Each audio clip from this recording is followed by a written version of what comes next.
Assalomu alaykum aziz yurtdoshlar. Siz hozir Toshkent Motors termiz filialida sotuvda mavjud bo'lgan Jag G7 mashinasini ko'rib turibsiz. Bugun qisqacha obzorini qilib o'tamiz. Mashinani hozir qisqacha obzorini berib o'taman. To'liq obzorini esa Turg'un Bo'riyev YouTube kanalidan o'tib bemalol ko'rib olishlaringiz mumkin. Murojaat uchun esa 90 kodi bilan 133 88 66 raqamiga bog'langan holda olishinglar mumkin.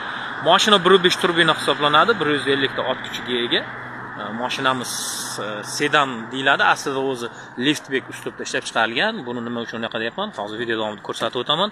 Jotki salonlar qilingan. Bu salonni ko'rsatmasdan iloji yo'q, chunki juda moshning, juda ajoyib bejirim ishlangan salon hisoblanadi. Hop. Diskalarimiz 17 lik hamda quyma diska bo'ladi, zavodskiy. Mashina liftbek, mana shu sabab uchun ham liftbek. Ya'ni orqa lobovoy selib ko'tariladi. Ochilgan holatda bo'ladi. 540 litr bagaj hajmiga ega. Mashinani oq, qora, qizil, mokriy svetlarda topishingiz mumkin. Yana eslatib o'taman, 90 kodi bilan 133 88 66 raqamlariga murojaat qilishingiz mumkin. Toshkent Motors sifat qiymatdan ustun. O'zingizni ehtiyot qiling.